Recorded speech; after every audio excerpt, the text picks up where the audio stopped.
Thank you, Alicia, and welcome everyone. In addition to thanking Alicia personally, I want to thank the National Council of Juvenile and Family Court Judges, which provides the technical support for us to present this webinar.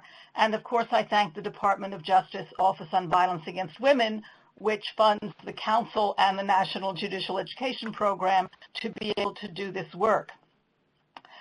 Legal Momentum was established in 1970, and it established the National Judicial Education Program in 1980. The purpose of the National Judicial Education Program is to make judges aware of the possible gender bias across the spectrum of civil, criminal, family, and juvenile law. And since its inception, NJEP has focused on various aspects of adult victim sexual assault cases. About 10 years ago, we started to think about the fact that even though NJEP and basically every other organization that works on the issue of sexual assault had been trying to educate the public about the fact that the vast majority of sexual assaults are committed by someone known to the victim, at that time, almost no one had dealt with the issue of sexual assault in the specific context of domestic violence cases. The reality and the prevalence of sexual assault in domestic violence situations was virtually invisible.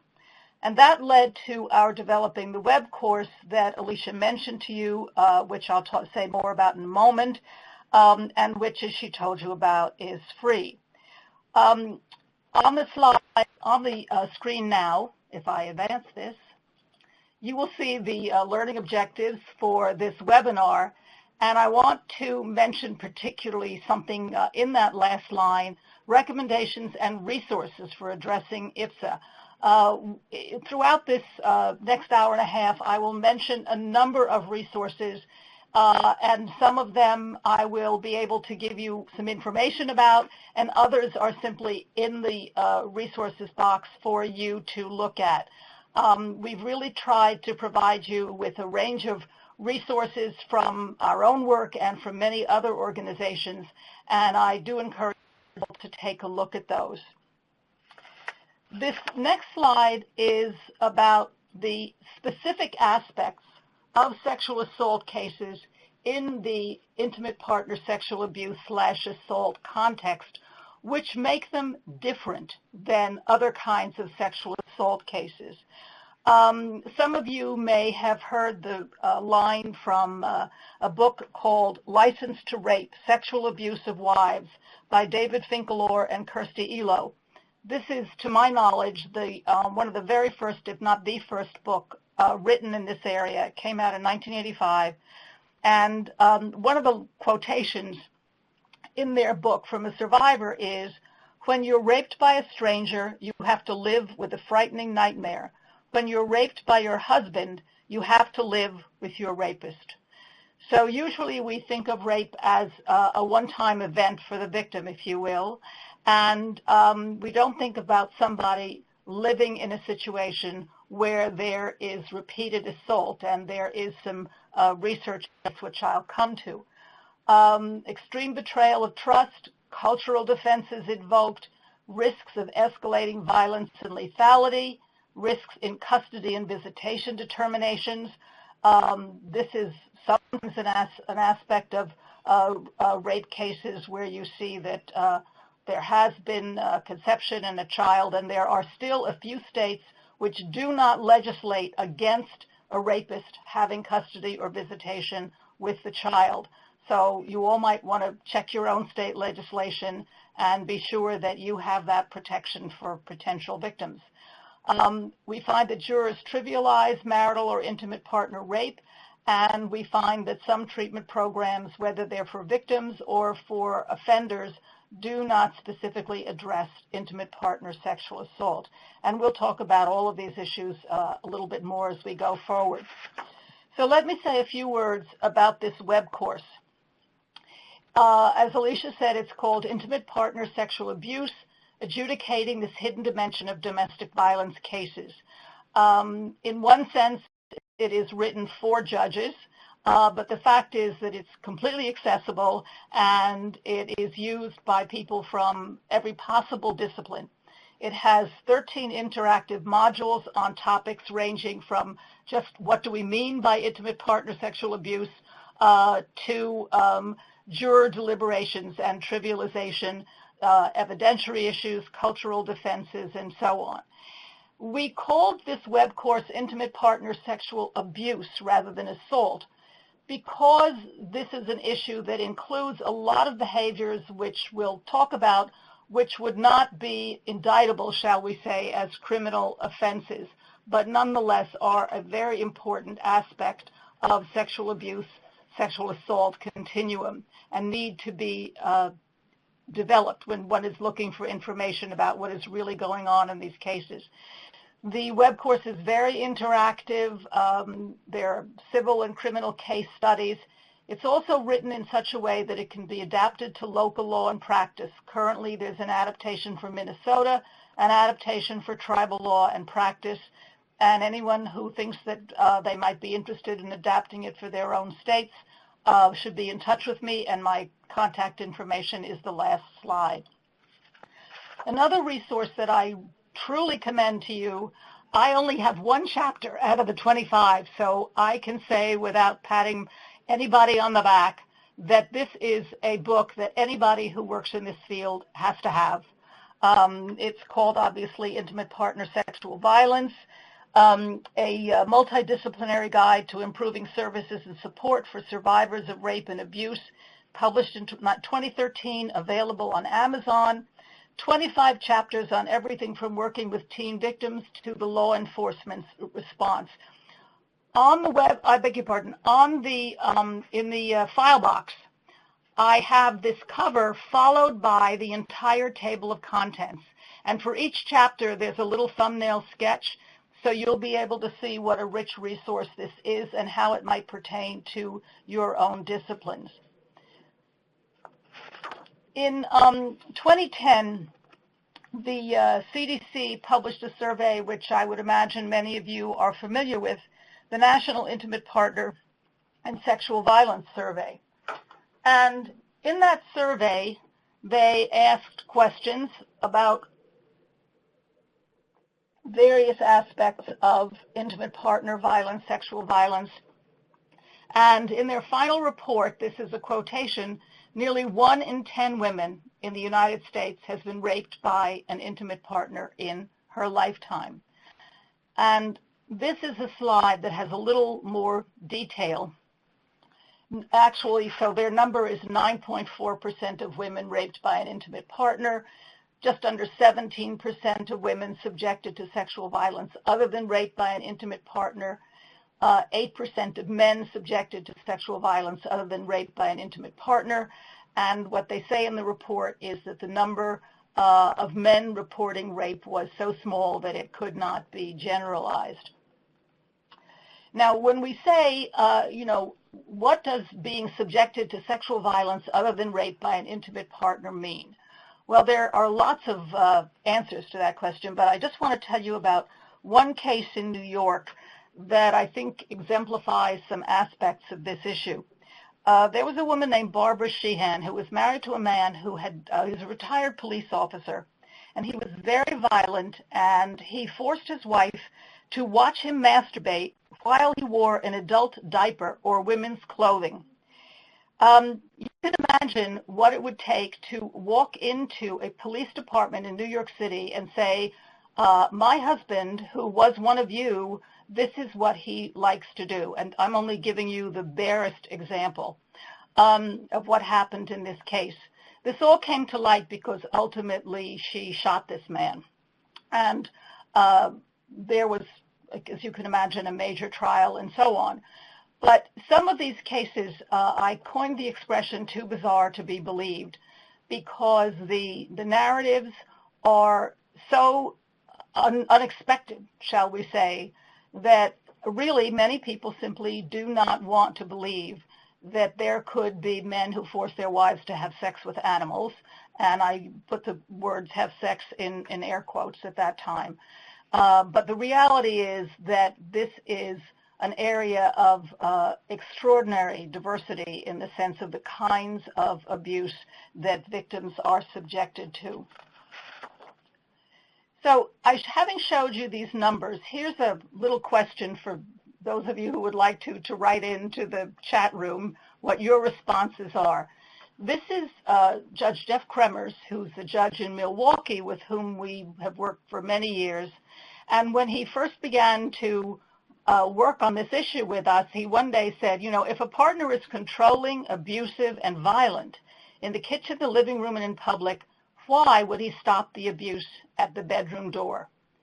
And we have acted as if these were two completely separate issues. There's domestic violence, which is basically physical violence, and we're understanding more and more about coercive control.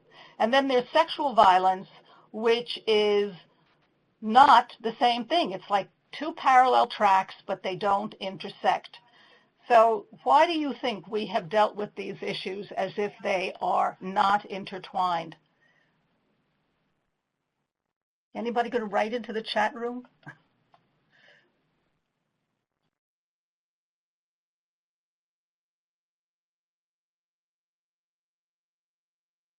Okay, well, what I see in the chat room is a number of emails about technical problems, so I will go forward and I will make a number of comments. Okay, Jessica Maveus. Hi, Jessica.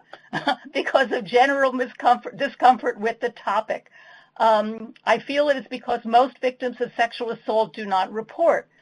Most people are uncomfortable discussing sexual abuse because it is considered the most intimate form of abuse. Fear that victims won't talk to us about it. So all of those, of course, are part of this problem. I think there's a credibility issue that if I say anything about sexual misconduct, my credibility, which is already suspect, is going to be down the tubes entirely.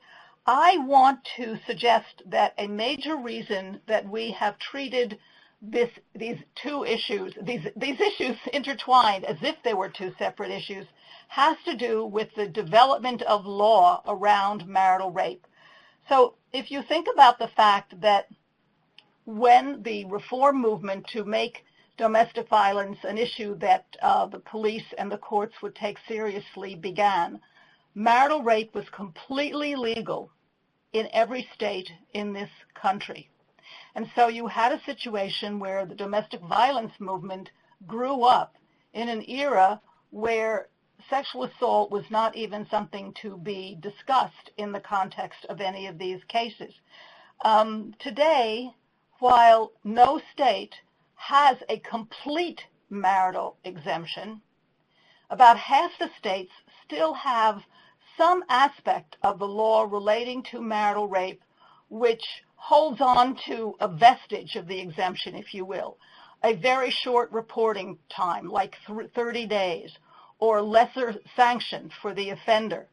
And I do encourage all of you to take a look at your state law. And it's not enough to find out whether your state law has, eliminated the marital rape exemption per se, because there are subtle and not so subtle ways in which the law is still, in a sense, on the books. This is just a slide kind of repeating what I'm telling you and giving some dates. But with respect to the reforms and these partial exemptions and how long it takes to create reform, this is a slide about Washington State. So in 1983, they eliminated the complete marital rape exemption for rape in the first and second degree. But it took them a very long time, 30 years, to eliminate marital rape in the third degree, i.e. where there was no physical force. And you see this notion that if it isn't forced, either it's not real, quote-unquote, rape, or we can't trust the woman who's reporting in a number of states. For example, when Illinois eliminated the marital rape exemption in 1991, it imposed a 30-day reporting period which it didn't lift until 2004. Great fear of false allegations.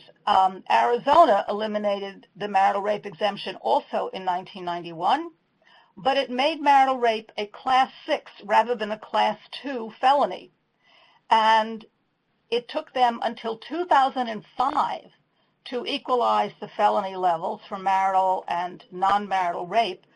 But in the year 2005, when they equalized the felony levels, they passed a specific law making a false report of marital rape a misdemeanor.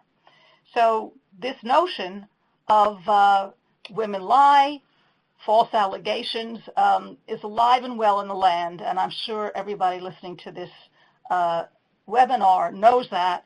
And for those of you not familiar with the data on this, I can tell you that there's very substantial research, and these studies come out with a rate of about 2%, maximum maybe 8%. And if anyone would like more information about the falsehoods, about false allegations, send me an email and I'll send you some data on that. So here's another question for the chat room. If someone is coming in for an order of protection, or she's going in on the criminal side around an assault issue, and she has a lot of evidence about physical violence, why should she introduce any issues relating to sexual abuse, sexual assault, sexual violence? Why not just go with the physical violence issues alone, because there's less risk to credibility if she goes that way?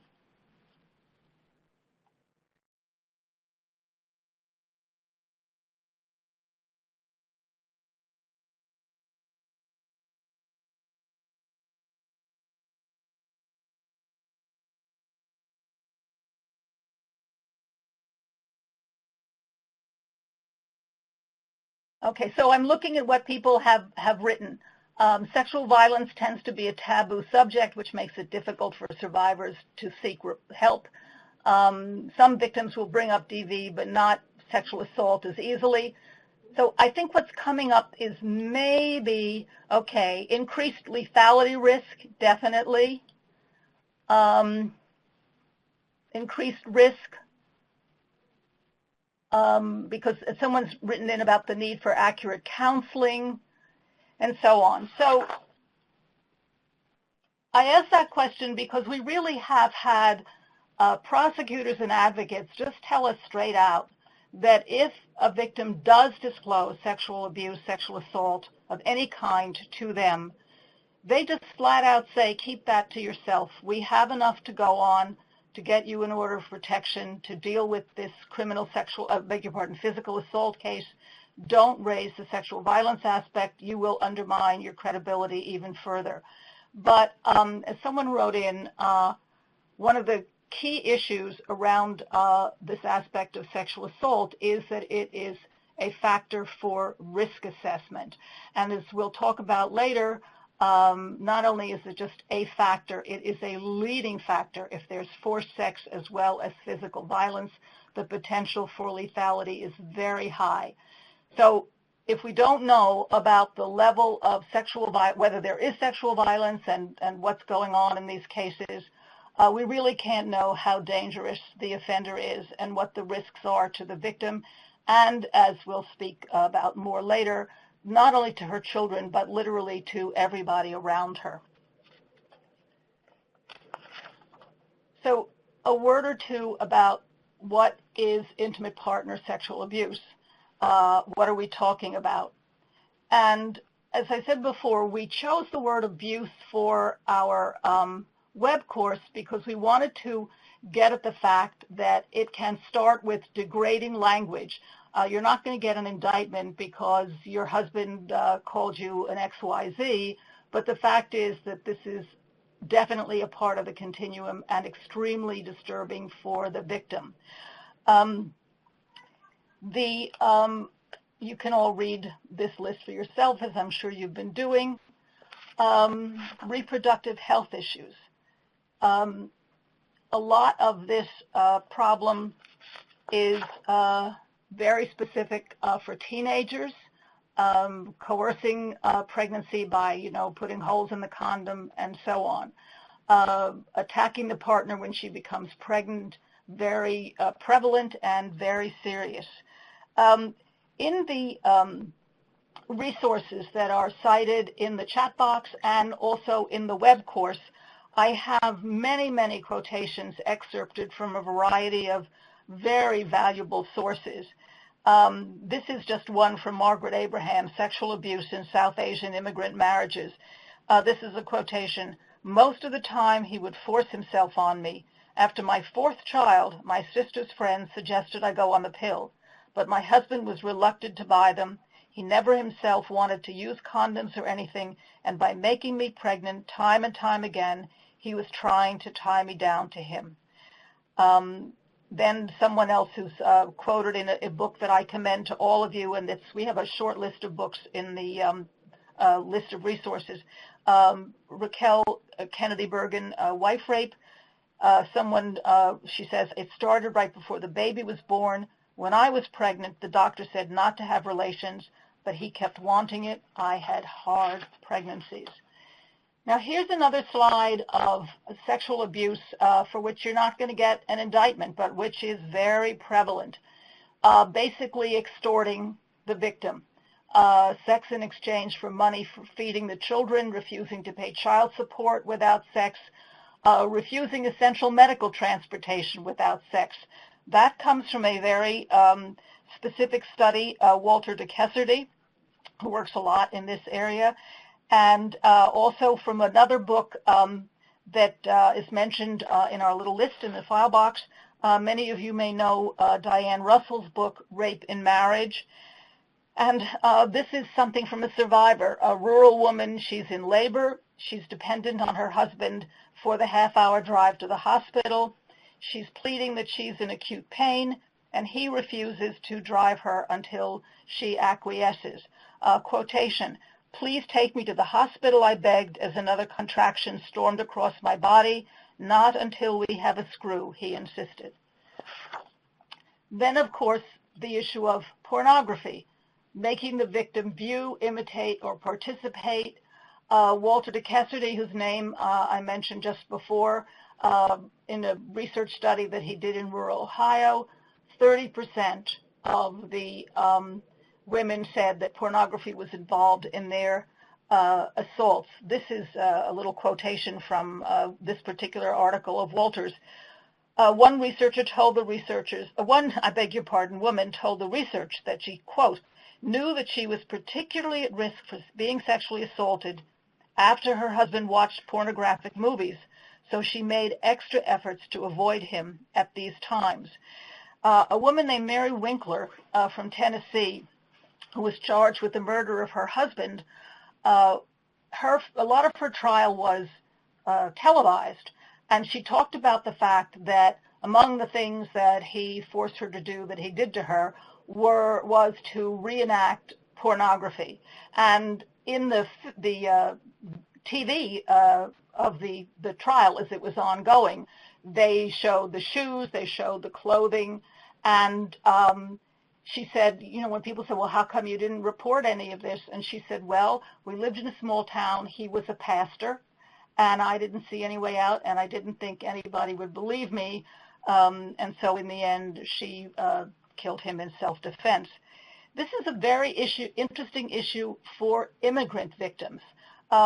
What we see in the research is that immigrant men are watching American pornography, and they're saying to their wives, this is a quotation from one of these articles, "You can't be shy. You must be bold like these American women, so do what I ask." We're all concerned that pornography is sex education for young people today, and here is a very specific aspect of pornography as quote-unquote sex education. Then we have trafficking. What's come to light in recent years more and more is how intertwined intimate partner sexual abuse is with trafficking. Traffickers establishing an intimate relationship and then beginning to first physically and then sexually abuse these women, and then turning them out and forcing them into prostitution and trafficking. In a lot of these cases, what seems to happen is that they come in to the shelters, to the domestic violence service organizations, even to the prosecutor's offices, coming in as domestic violence or maybe even sexual assault cases, and then as time unfolds and they talk more with a counselor or a prosecutor, it's learned that what's going on is trafficking. There are some very good screening instruments. One is from the Vera Institute, and we have information about that in the file box. And this is a quotation from Dorchen Leitholt, who directs the battered women's legal services at Sanctuary for Families in New York. Sex trafficking is often an extreme form of intimate partner violence in which traffickers are pimps and batterers rolled into one. They use sexual abuse as both an end and a means, keeps the maximum amount of money possible from the commercial sexual exploitation of their victims, and it's a means to keep them in such an acute state of trauma that they can't mobilize themselves to escape. Not only do traffickers frequently make their victims their lovers, showering on them all of the trappings of romantic seduction, in a number of instances they have been known to marry their victims in order to cement their control. And we saw Exhibit A of this recently. We had a major trafficking trial in New York, and there were two women who were seen by the prosecutor, shall we say, as trafficking victims, but the women did not see it that way at all. They said, well, you know, these men bought us houses, and they couldn't understand that they paid for them themselves. The women paid for them, and there was no conviction.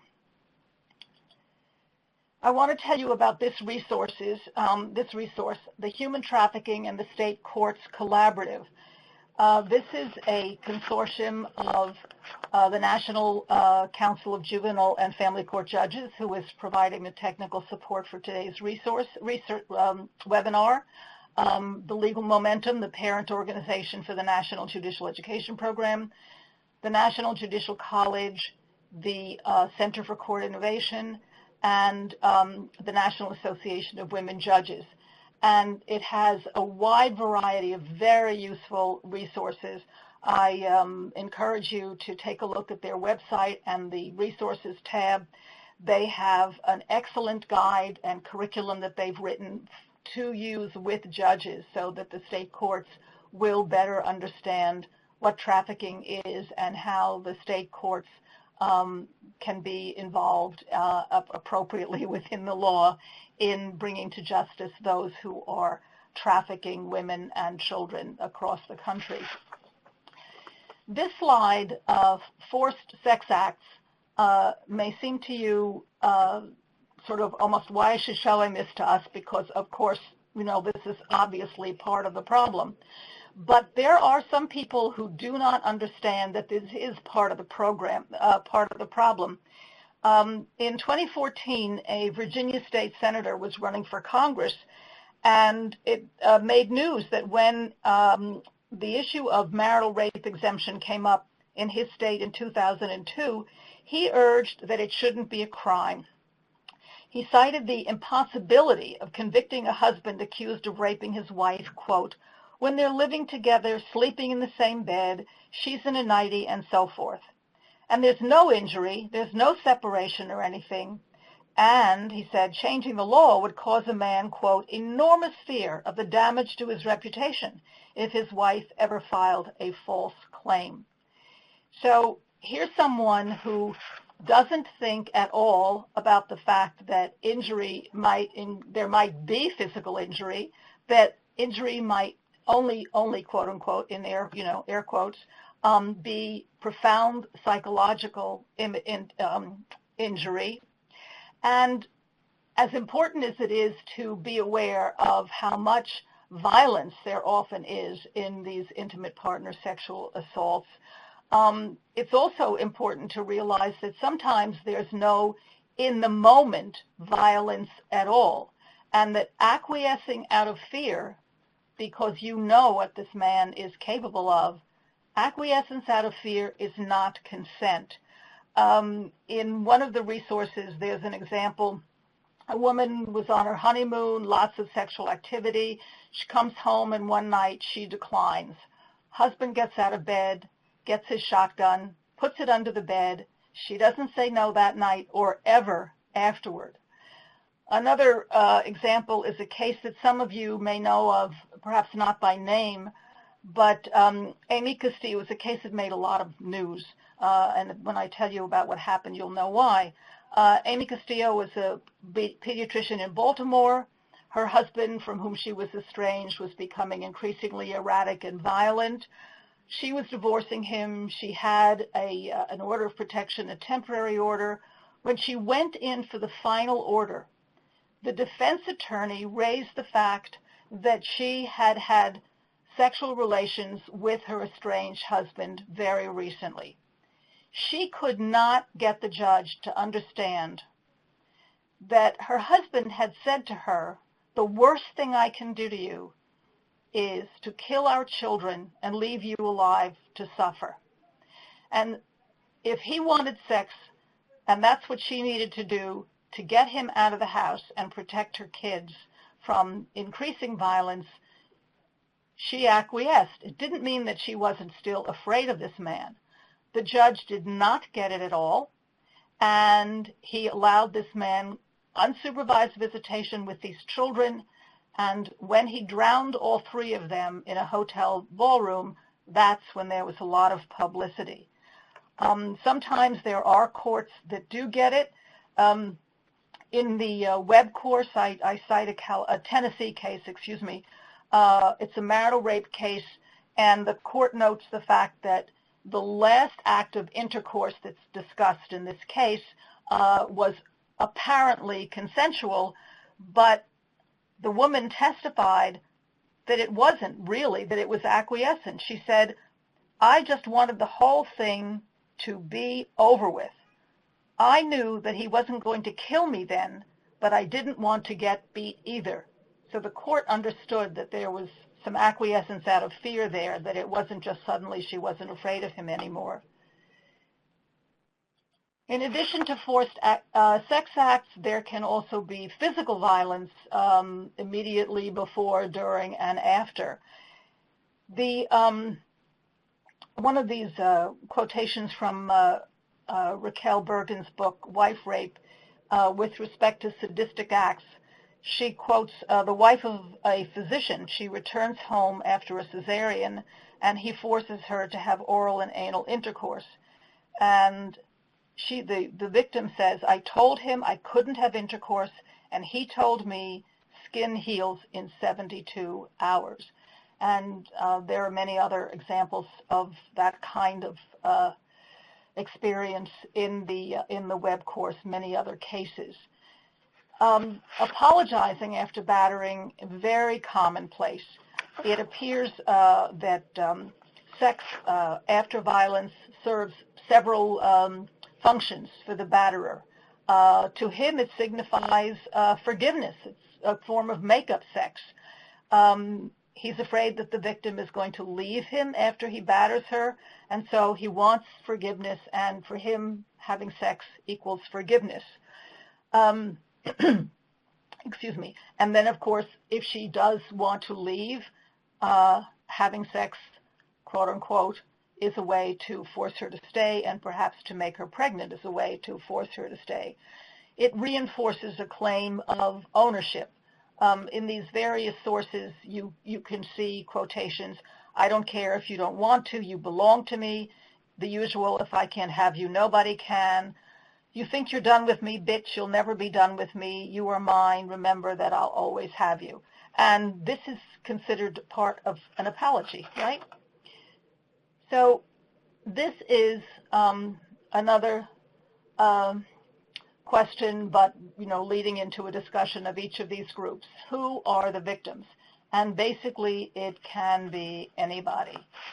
This is a quotation from Walter Kessedy, whom I mentioned before, who does a lot of research in this area. And you'll recall the slide from the Centers for Disease Control that almost 1 in 10 U.S. women has been raped by an intimate partner, just under 17% subjected to some form of sexual abuse other than rape. And Walter says, any woman is a possible object of violence. What differs is not the woman but the man. If the man is sexually abusive, he will victimize any woman with whom he lives or has lived. I think that's an important observation because it gets at the notion that if this couple that is the subject of the immediate concern would just break up, everything would be fine. And it not only ignores accountability for the offender in the immediate case, but it ignores the likelihood that he will go on to create more victims unless there is an intervention. And what De Cassidy writes a lot about is he does a lot of work in rural communities, and he writes a lot about men living in communities where their peer group is very approving of physical and sexual violence as part of, quote unquote, controlling your women. With respect to same-sex partners, the study that I mentioned at the beginning from the CDC was conducted in such a way that they asked questions according to the sexual orientation of the responders. And this is a quotation from the CDC director. We know that violence affects everyone regardless of sexual orientation. This report, which is a special report that they put out in 2013 based on this big study where they published the first set of data back in 2011, and this is focused particularly on lesbians, gay men, bisexuals, and this comment, you see, this report suggests that lesbians, gay men, and bisexuals in this country suffer a heavy toll of sexual violence and stalking committed by an intimate partner.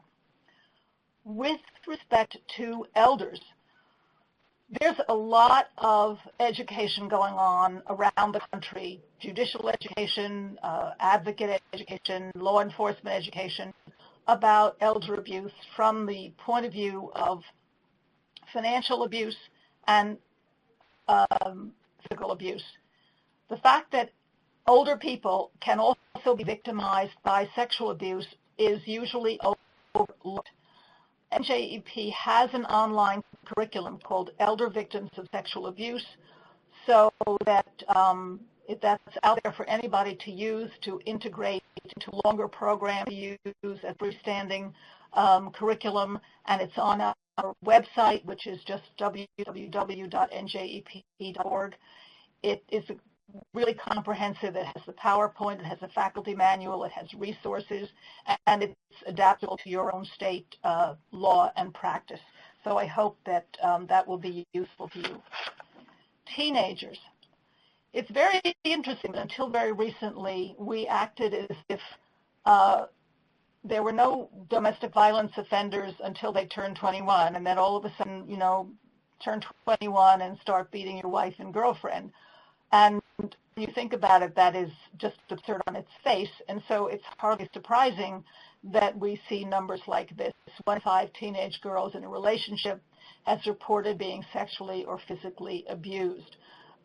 There is now a very high, a great deal of attention now to this issue of teen dating violence.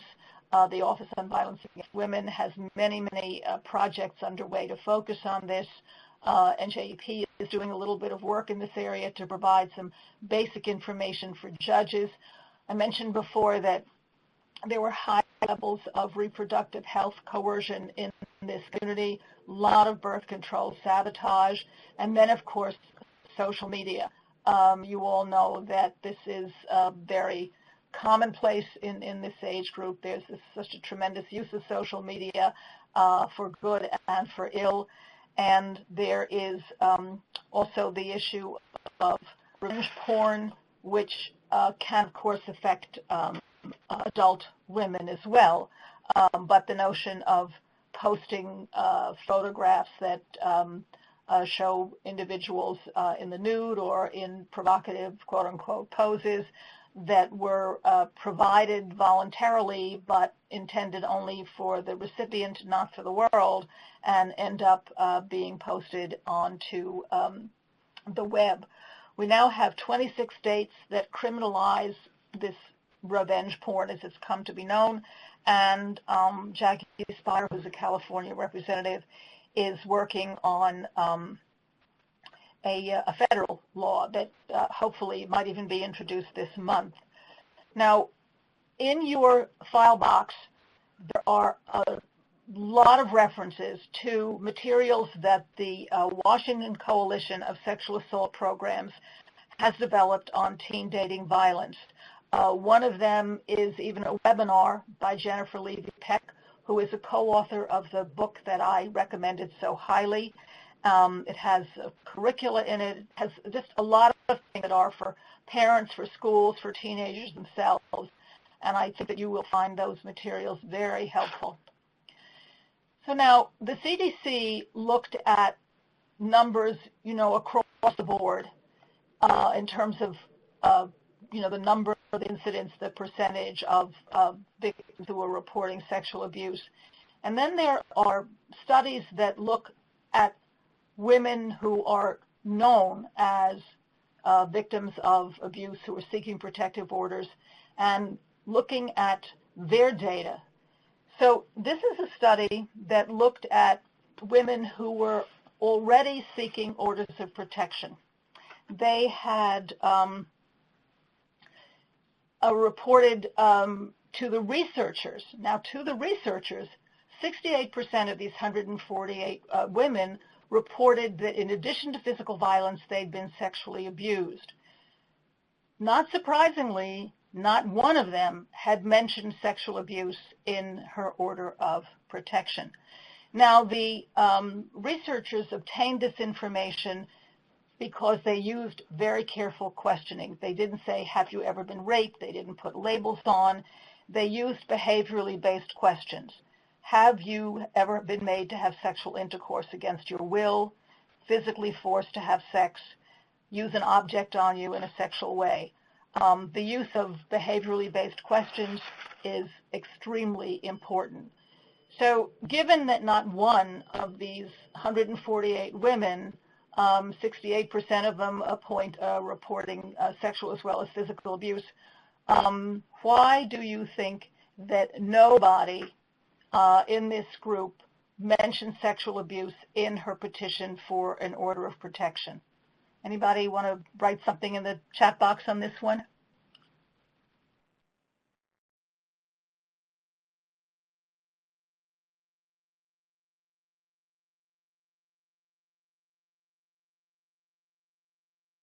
Too ashamed to talk about it. They may not know how to identify sexual abuse. This is very common among teenagers, not realizing that what they're being subjected to is sexual abuse. Had been accused of lying before. Were not asked about it.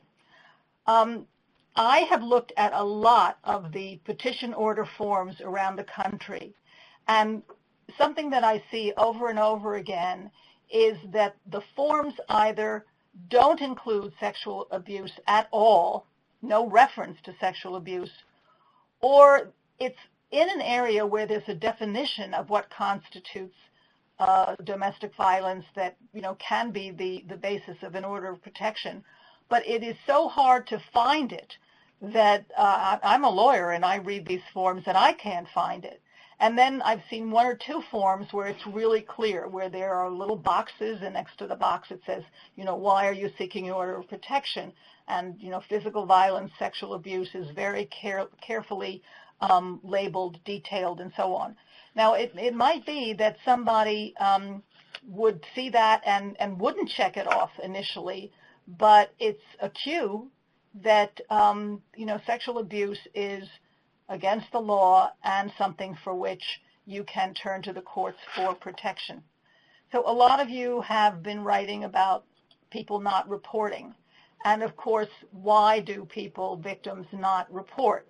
And here is the list: fear of the abuser, overwhelming trauma, shame and denial, fearing not to be believed, religious constraints, ignorance of the law, depending on the abuser economically, depending on the abuser for immigration status, and as we were just discussing, no one asked.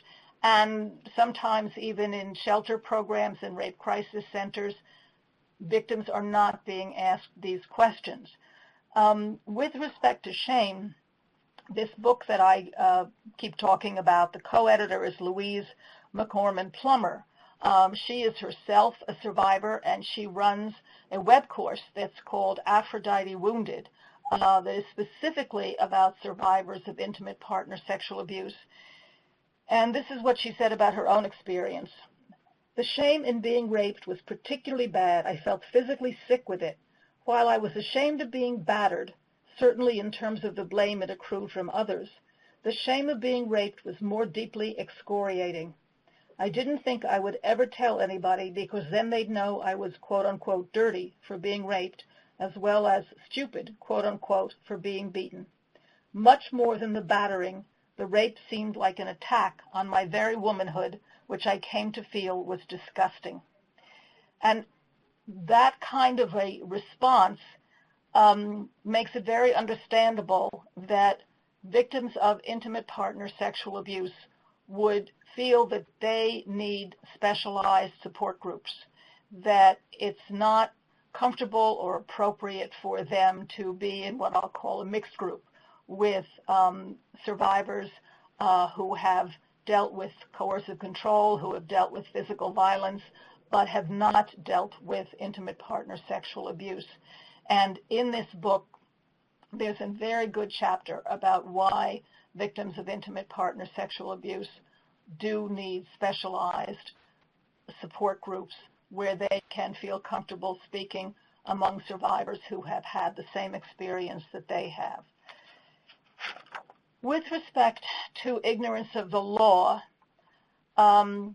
many women simply don't know that sexual abuse is illegal in a marital or intimate partner relationship.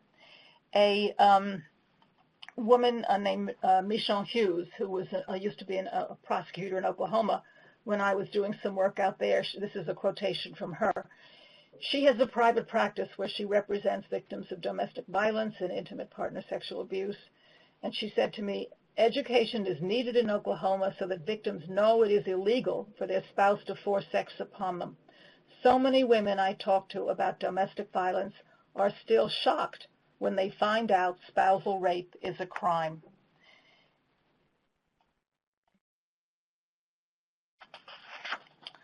With respect to religious constraints, many women will turn first to their faith leaders, and some of these faith communities are terrific. They are taking the lead in trying to address domestic violence and intimate partner sexual abuse. Unfortunately, some are not. And in these various books that I've recommended to you, there are quotations. Being Catholic, I talked to a priest who said I should go back if he says he's sorry. In a narrative about the Islamic community, the Islamic religious community tends to condemn any woman who seeks legal protection from an abusive spouse. Her actions are considered disloyal to the husband and the family. Then issues of race and culture. This is a quotation from Sarah Buell. I'm sure many of you know her work.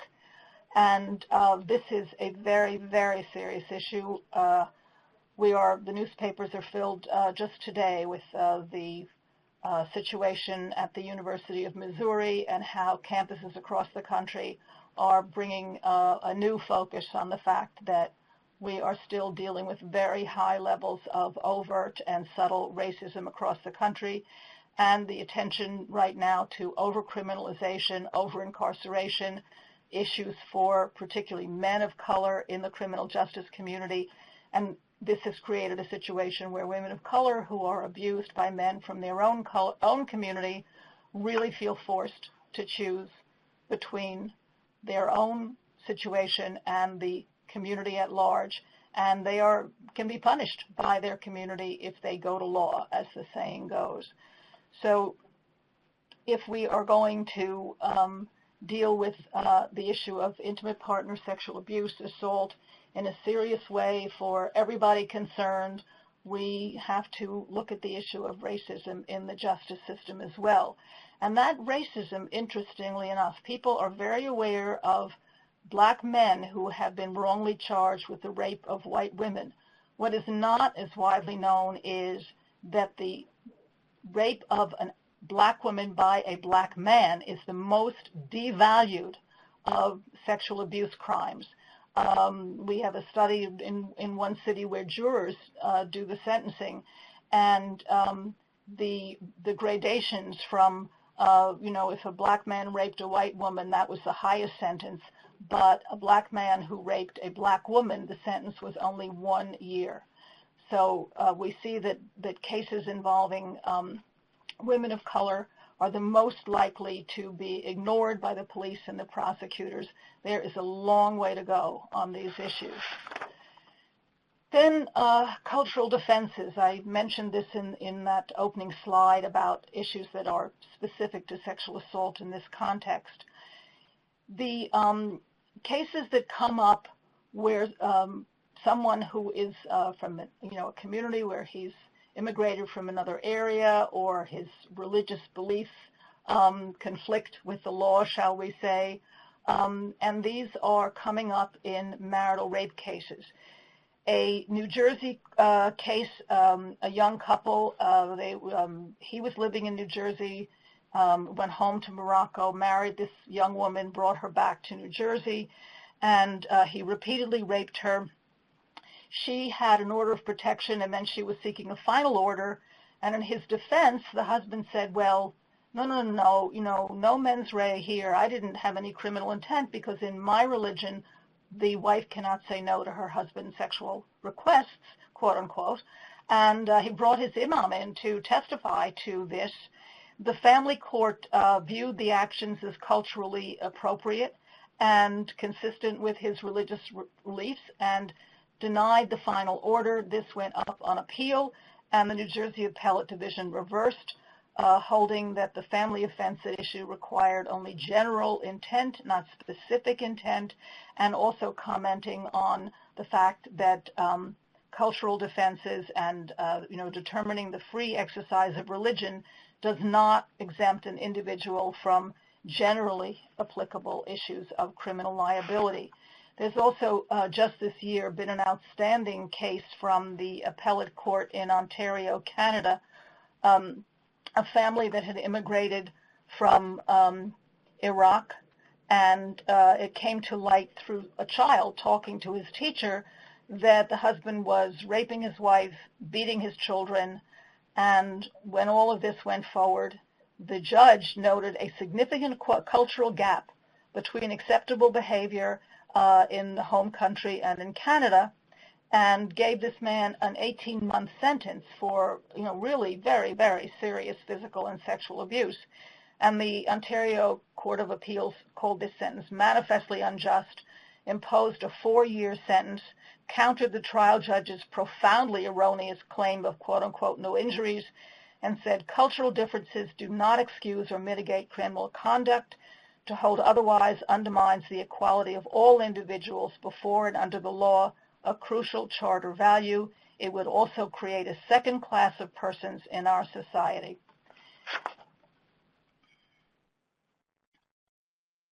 Other issues for immigrants have to do with concern that I mentioned before. If someone is dependent upon her partner for economic support, if she's dependent for getting a green card, she may not know that she can get a U visa, language barriers, problems with interpreters. We have the National Judicial Education Program on our web course, another online curriculum about interpreters in sexual assault cases. There are a lot of issues there. It's not just, we don't want an interpreter who's related to anybody, who's in the case, who's related to their families, better if they're not even part of the community. But somebody can be very technically proficient and yet not able to say the words They don't know the slang. They don't know the colloquial words. If they can't say the words properly, you could end up with a case where the prosecutor has not proved the elements of the crime. So I hope that you'll take a look at this curriculum on interpreters. This whole issue of language access in the courts is receiving a tremendous amount of attention, and it's critical that this aspect of that issue get airtime in education for the courts and prosecutors and defense attorneys and so on. With respect to barriers for reporting for people who are concerned about biases against individuals because of their sexual orientation or their gender identity, this is a very serious problem. There's an article, Relationship Violence in Lesbian, Gay, Bisexual, Transgender, Queer Communities, Moving Beyond a Gender-Based Framework. And a survivor says, I feel like I can't talk about it.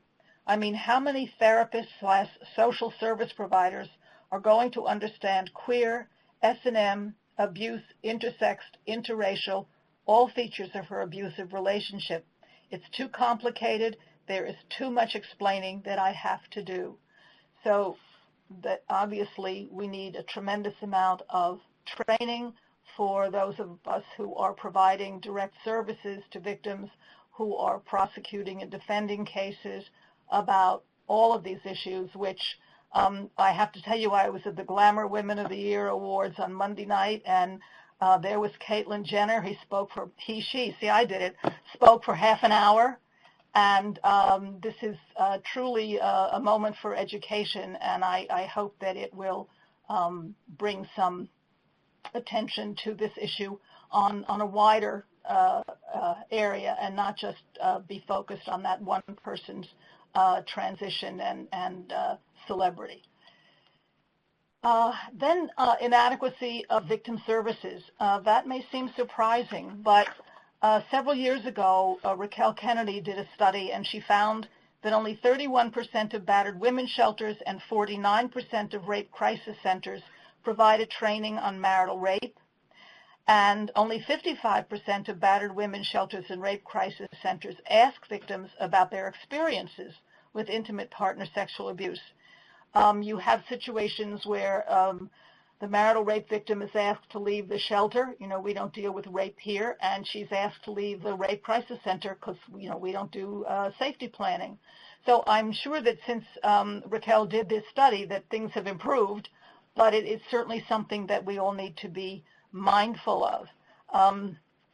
There is in this book that I keep commending to you a chapter on the importance of cross-training on these issues, and again, something that I hope you will take a look at.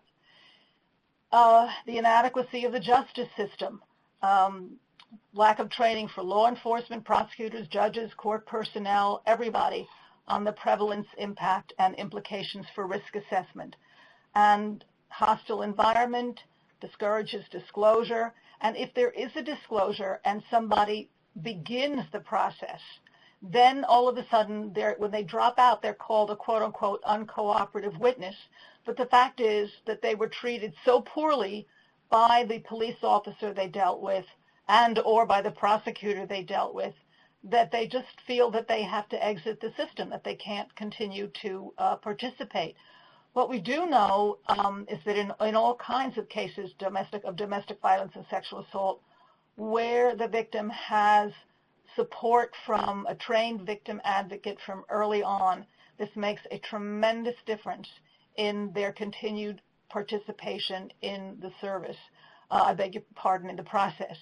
So that's something that we all really need to strive for. I know that resources are very limited, but it's such an important issue because we see what a tremendous difference this makes.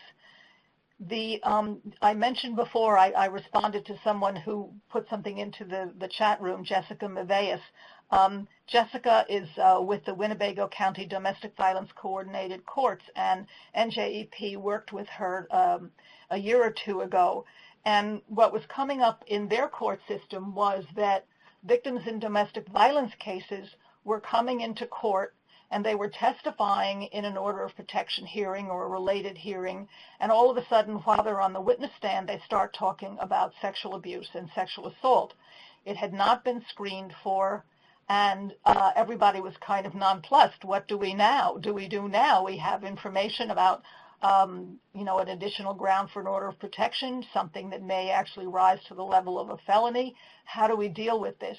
And so we worked with Jessica to provide some training for her judges and her community of service providers, because sometimes these issues really are just coming out for the very first time in the courtroom, and it's very useful if they can be screened for in the beginning, so that there aren't surprises on the witness stand, and then everybody, as I say, is kind of flustered in the courtroom. What do we do next?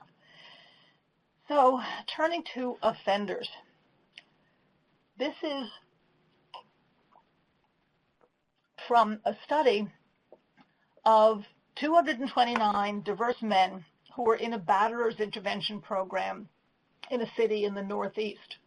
And they were given a paper and pencil questionnaire, and it had a whole list of behaviors. And it said, have you ever done A, B, C, D, E, F, G? And 53% of them answered yes to many of these questions about conduct that met the legal definition of rape or sexual assault in the program state, and questions that fall into the category that I described earlier. It's sexual abuse. It's not indictable, but it's clearly abuse. But when at the end of that laundry list there was a question, have you ever sexually abused your partner? Only 8% of these 53% said yes.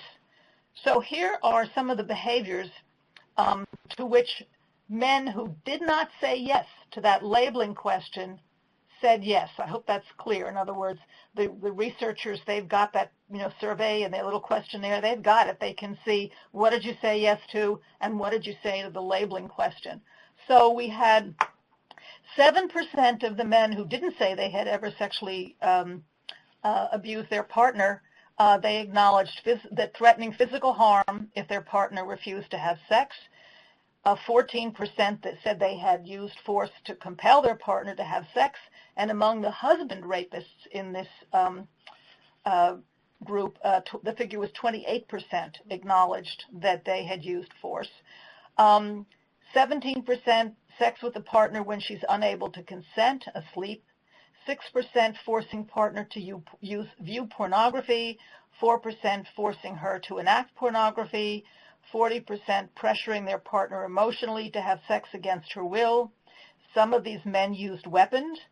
Some men forced their partner to have sex with other people, with animals or objects, and they still said, no, I never sexually abused my partner. And of course, obviously, many of these men engaged in many different forms of this. So here's a little more data from that study. Going back to, we talked before about apologizing, using sex as a way to, quote unquote, apologize. And you see you have 15% of the entire sample, 25% of the husbands saying they frequently forced their partner to have sex after a fight. And the researchers describe this as a way to repossess women after a confrontation, or illogically, this is the way to make things better. There's a guy named David Adams who is a psychologist and one of the very first people who ever tried to work with batterers and try to figure out, what made them tick and is there a way to change things. And he's written a book called Why Do They Kill?, for which he went into prisons and he interviewed, I think it's 21 men who had killed their wives.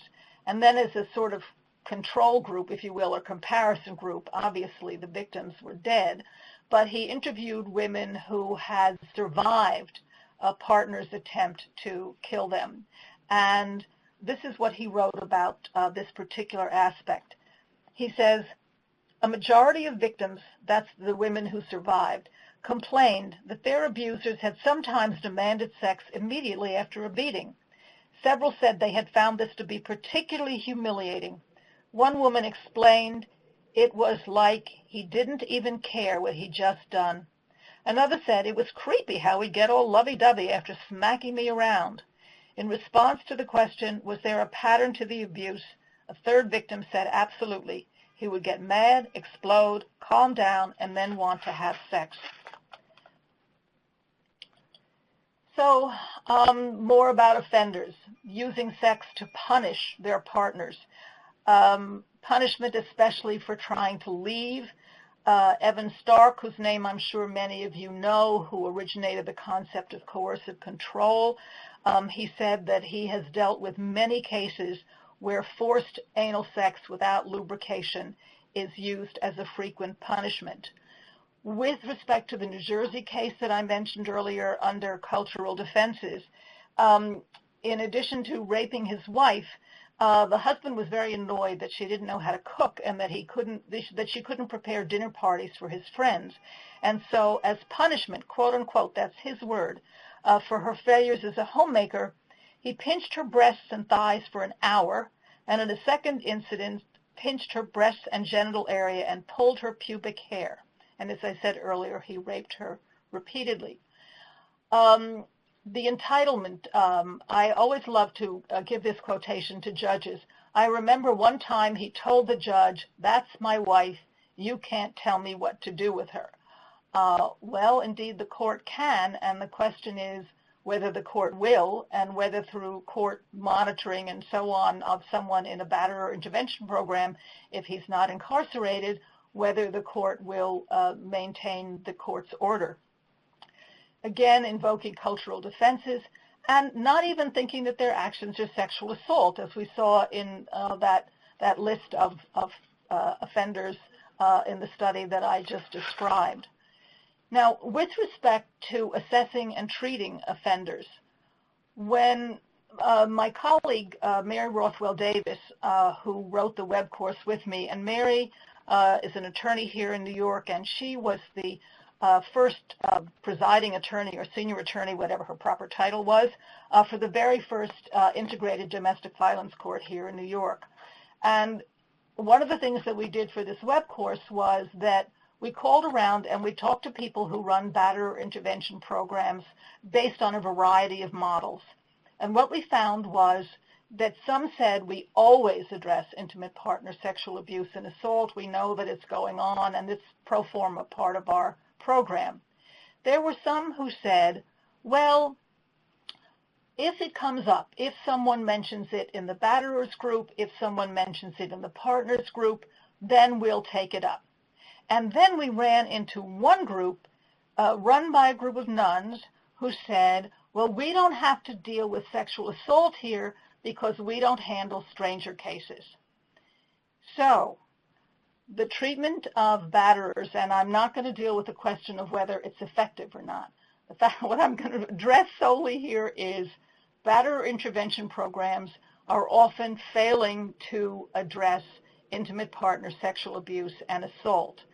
And I don't know whether you have, in your state, you certify your programs, if you have standards for your programs, but it's very important that these programs do incorporate issues of sexual abuse and sexual assault in their batterer treatment programs, because otherwise people walk out and they think that that part of what they've done is not a problem.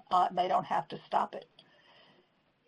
So, oh, I did something bad. Okay, let's go back to this chat room before we go to the next slide. What is the biggest myth about marital and intimate partner rape?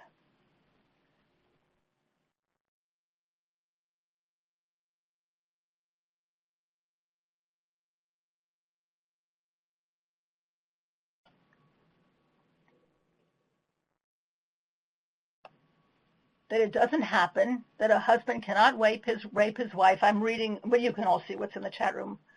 That it's infrequent, that it occurs to women by men, that if you're married, it's not rape, it's not as scary or extreme as stranger rape, no harm done, says Sarah Smith. Well, the biggest myth, of course, is that it does no harm. The couple is used to having sex with each other, And this is like the guy I mentioned who's the legislator from Virginia. Well, one night she didn't feel like it, and she said, no, honey, and he thinks that's going to be charged as marital rape. And the fact is that marital and intimate partner rape have tremendously negative impacts on the victim, both psychologically and physically. I'm going to show a very short clip from a DVD that was created by the Office of Justice Programs. This is a young woman named Rebel, and she was the victim of domestic violence. Her husband had gone so far as to threaten to have her killed, and this is what she says in the last part of this interview that's just focused on intimate partner sexual assault. Hi everyone. For the video clip, you will only be able to hear it over your computer speakers. So for those of you listening over the phone, if you would like to mute your phone or turn it down and then turn up your computer speakers so that you can hear the video, that would be great. And then afterwards, you can go back to listening over the phone. So I'm going to hit play right now. He was sexually abusive. And I think of all of it, that was probably the most painful and still probably the hardest to get past. You know, when you're in a relationship with somebody that you love and they use sex forcefully, it's devastating. It's demoralizing.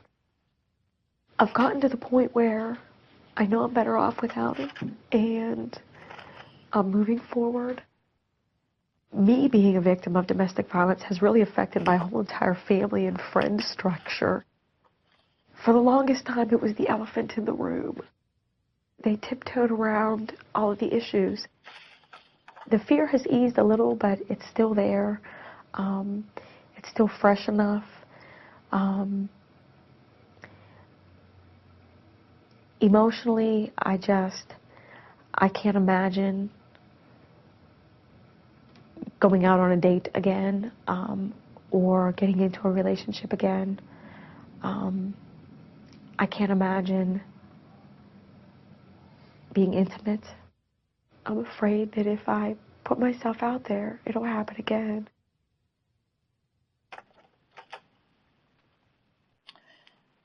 So, Alicia, can I speak again, or are we? Yes, absolutely. Okay, all right. Well, I didn't know if you had to have people mute or unmute something. So, you know, apropos of that, the forced sex was the worst of it, I just wanted to read you a quotation from another survivor. She says, it's hard to it's hard to measure what was worst, because in my experience, there are different kinds of worst. There's physically worst, psychologically worst, morally worst. What was worst tends to have changed over time. In the relationship, the beatings seemed the worst. Certainly they were the most physically dangerous issue I faced. I rarely gave the sexual violence a second thought. In the aftermath, however, I would discover that the rapes had caused the deepest, most intimate damage, so in that respect, I would consider that the worst. So this is a quotation from an Illinois appellate case from a judge who really got it. And you can read this on the screen, where he is simply just rejecting totally the notion that forced sex is not as serious an offense if the victim and the perpetrator are married. This attitude, of course, shows up in a lot of places I mentioned before with jurors. And in the Houston study that I mentioned before, 148 women who were seeking orders of protection, 46% of the women reporting rape as their most upsetting trauma developed PTSD, compared to 20% of those for whom physical attacks were the most traumatic. 22% of sexually assaulted women reported suicide threats or attempts within 90 days, compared to 4% of women who suffered physical abuse only. And then with respect to the physical impact, in a situation where there is quote-unquote one-time rape of a victim, usually there are no weapons used. Very rarely is there serious physical injury. Victims do not resist physically for a whole variety of reasons. They may be dissociating, they may be in tonic immobility, they may make a strategic decision to acquiesce, as the Castillo case that we talked about. But in these situations where there are repeated rapes, and the data on this from the Justice Department, this is a 2000 study, over half of women raped by an intimate partner said they were victimized repeatedly by that partner. Overall, the average was 4.5 rapes by the same partner. Some victims reported being raped 20 times. Long-lasting physical consequences with respect to the transmission of HIV. There are a lot of materials on the web about the intersection of intimate partner sexual abuse, assault, and HIV. So now turning to risk assessment. At the very beginning, when we talked about why it's important to know whether there is sexual abuse as well as physical abuse going on, risk assessment was mentioned. And indeed, what we know, of course, you all know this, and I just show this slide again, separation is the most dangerous time, but some audiences need to be reminded. We know from Jackie Campbell that this is a very dangerous, that this is a factor of high dangerousness for lethality. And I said before that it's a risk not just for the victim and her children, it's a risk for everybody around her. And there are cases in which the abuser he's killed himself, he's killed the whole family, he's killed his victim, he's killed a third party, a bystander, a police officer, a member of the family. You will see the term femicide at the top of this list. And femicide is the word that Jackie uses very specifically to make clear that we are talking about the deliberate murder of women. We're not talking about homicide, which is, the general category, if you will. And I just recently did a program for the American Judges Association, and I was interested that in the comments at the end, people wrote in and they said, I'd never heard the term femicide before, and that really opened my eyes. I'm sure that you all know these data that basically every day approximately 3 women are murdered by current and former boyfriends. Then with respect to sexual violence as a leading factor in predicting lethality, this is Jackie Campbell's work. I'm sure many of you know Jackie's work. She's probably the leading authority on domestic violence-related deaths in this country. And her findings are taking all risk factors into account. A batterer who subjects his partner to forced sex in addition to physical violence is twice as likely to kill her as a batterer who subjects his partner to physical violence only. I mentioned to you before this study by David Adams, who went into the prisons and talked with men who had killed their victims, and then he talked to women who had survived a partner's attempt to murder them. And as you can see here, the offenders that were interviewed in prison, well, they said no, never been sexually violent, never even coerced sexually the women that they ultimately killed. But the victims in his comparative group, very different picture. Nearly 3/4 of the women said their abusive partners had raped them. So this is a risk assessment instrument created in 2014 by the Idaho Coalition. And what's interesting to me about this is that if you can see the sections that are in red. So the idea is that this is for a police officer to use when he or she is called to a domestic dispute. And there are a whole lot of boxes that can be checked off in terms of what the victim reports is happening in the incident, in the moment. But then there are items that are in red.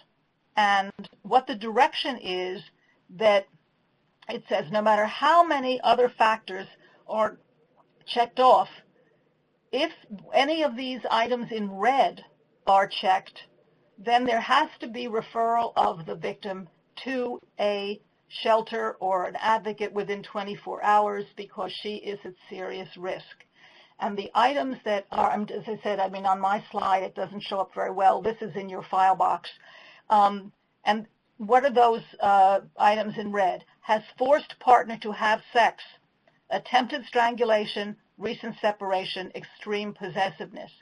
So I know on some of these instruments they don't include forced sex, and some people I've asked about why, given that Jackie has identified this as such an important factor, I've been told, well, police officers don't like to ask about this. And then other people who put it in their instrument say, you know, the police officers in my community have no problem with this. Then I want to mention custody and visitation.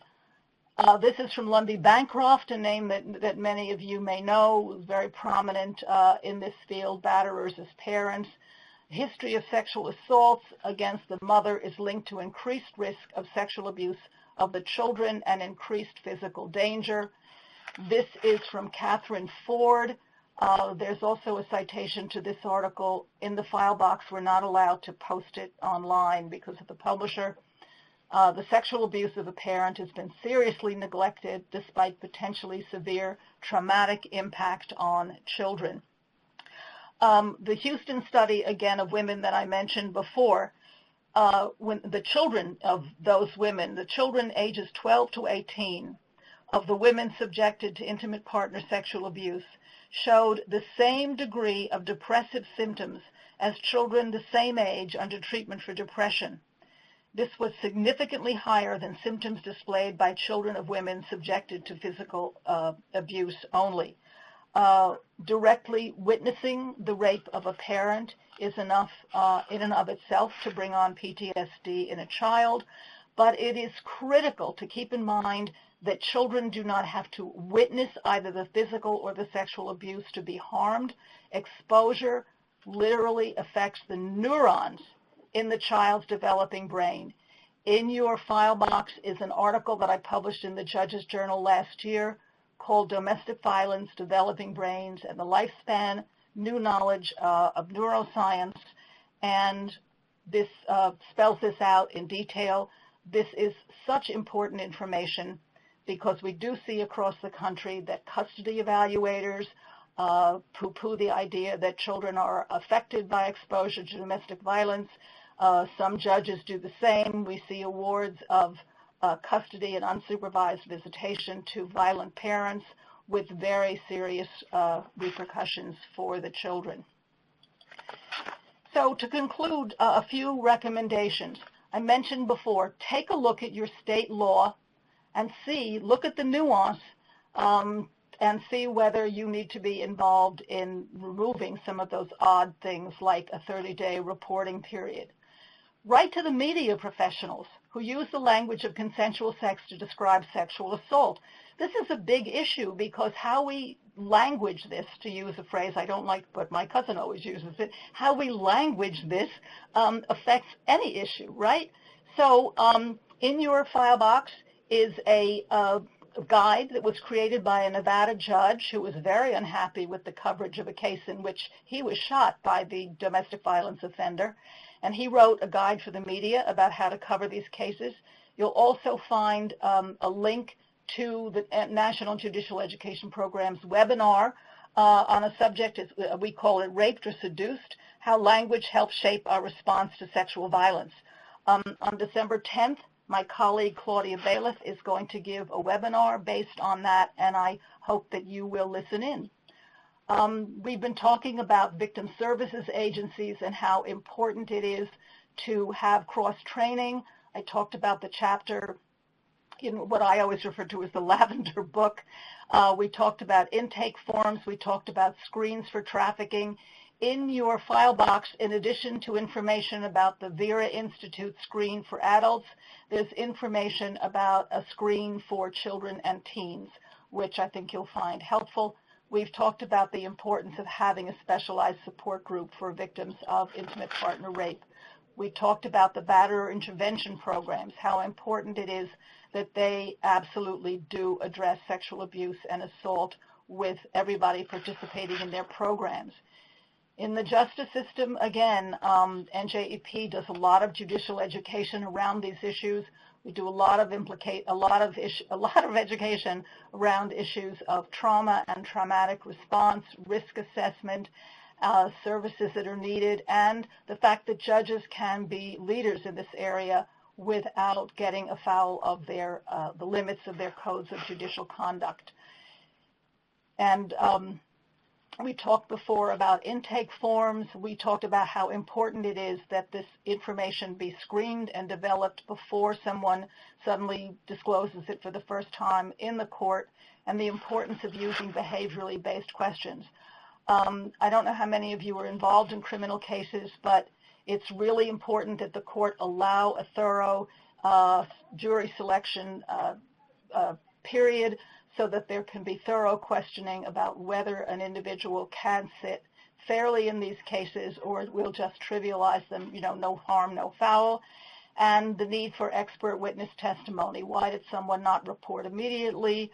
And again, this whole question of corrections and probation and parole and the kinds of treatment programs that they are contracting with on behalf of the courts when individuals are ordered into batter or intervention treatment, being sure that those programs are addressing these issues. Again, just a reminder about the web course, and this is my contact information. I'd be happy to provide any of you with additional information. This, and again, I do refer you once again to the file box. We have a lot of information that we've put together in there, a lot of really good resources from many different organizations that I think you will find helpful. So I have hit my limit, and I thank you so much. And whoever is the wonderful person who wrote, "This is definitely one of the best webinars I have heard in a while. Great job." Thank you so much, Angela Henderson. Okay. Thank you, everybody, and good afternoon.